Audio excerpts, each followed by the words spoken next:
Panorama group, जो सोचता है वो करता है। नमस्कार, भारत लाइव देख रहे हैं आप। बिहार में 2024 के लोकसभा चुनाव के पहले कई तरह की परिस्थितियां बदल रही हैं। चुनाव कब होगा इसका भी लोग इंतजार कर रहे हैं, क्योंकि बिहार में सहित देश भर में लोकसभा के चुनाव हैं और बिहार में चुनाव के तारीखों का ऐलान कब होगा इसको लेकर के काफ़ी ज़्यादा मंथन जो है वो चल रहा है। आपने देखा होगा बीते दिनों ही चुनाव आयोग की टीम 3 दिवसीय दौरे पर बिहार में थी और जो वोटर्स थे, जो नए मतदाता हैं, उनका लिस्ट जारी किया गया। साथ ही साथ ये भी बताया गया कि क्या नए बदलाव इस बार 2024 के लोकसभा चुनाव में इलेक्शन कमीशन के द्वारा किया जाएगा। आपने ये भी देखा कि बिहार में 6 सीटों पर राज्यसभा के उम्मीदवार को उतारा गया था। 6 सीटें खाली हो रही थी राज्यसभा की, जिसमें बीजेपी सहित जदयू और आरजेडी कांग्रेस के तरफ से 6 उम्मीदवारों को उतारा गया। उसके बाद 6 उम्मीदवारों की जीत भी हुई, निर्विरोध वो जीते भी। लेकिन अब आपको इस बीच एक बड़ी खबर बताने जा रहे हैं। बिहार में एमएलसी के 11 सीट खाली हो रहे हैं। इन सीटों पर चुनाव को लेकर के बड़ी अपडेट जो है वो आ गई है। आपको ये भी बताते चले कि बिहार के मुख्यमंत्री नीतीश कुमार समेत 11 एमएलसी का कार्यकाल खत्म हो रहा है, जिसके लिए चुनाव की प्रक्रिया शुरू होगी और इसका अब नोटिफिकेशन जारी होगा। 21 मार्च को ये चुनाव होना है। जो 11 एमएलसी उनके लिस्ट की अगर बातचीत की जाए तो आपके स्क्रीन पे भी वो लिस्ट चल रहा होगा। इन लिस्ट में सबसे पहले अगर बातचीत की जाए खालिद अनवर की, तो इनका नाम सामने है। साथ ही साथ अगर बातचीत करें बिहार के मुख्यमंत्री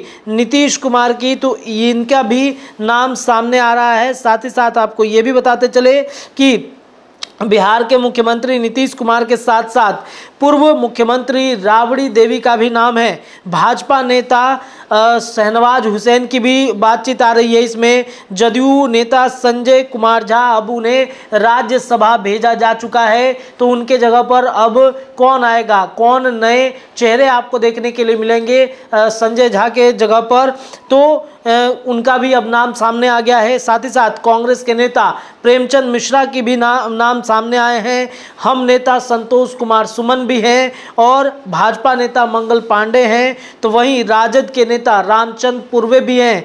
वही अगर बातचीत करें खालिद अनवर, जिनके नाम मैंने चर्चा किए हैं, जदयू नेता के रामेश्वर महतो भी जदयू एमएलसी हैं और इनका भी कार्यकाल समाप्त हो रहा है मार्च के महीने में। भाजपा नेता संजय पासवान भी हैं।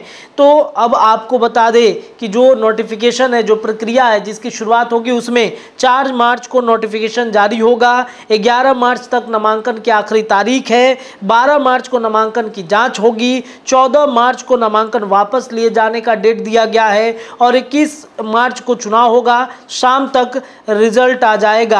बिहार में नई एनडीए सरकार बनने के बाद विधानसभा की संख्या बल के आधार पर एनडीए के 5 उम्मीदवार का जीतना तय है। छठे सदस्य की जीत के लिए अतिरिक्त वोट जुटाने होंगे।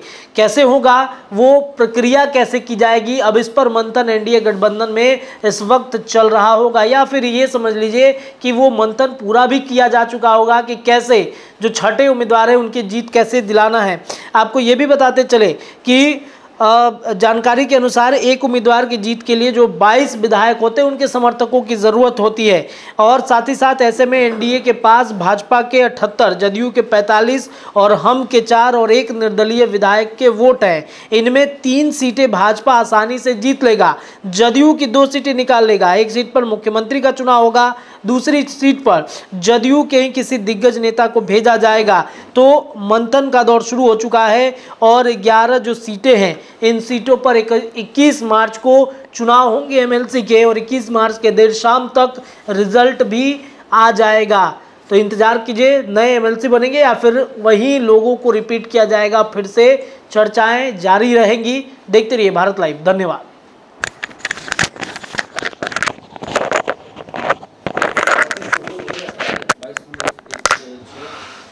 पनोरमा ग्रुप, जो सोचता है वो करता है। अगर ये वीडियो पसंद आई और वह बिहार के राजनीति और बिहारियत से सरोकार रखेनी तो सब्सक्राइब बटन दबा के चैनल के सब्सक्राइब कर ली। ओजे एगो घंटी बा, ओकरा बटन दबा देला से कुल सटीक और मारक खबर रुआ मुफ्त में मिल जाई। अगर रुआ पत्रकारिता के हमनी के नया प्रयोग में सहयोग कर चाहतानी तो ज्वाइन बटन दबा दी। पेटीएम नंबर नोट कर ली 9386816700। धन्यवाद।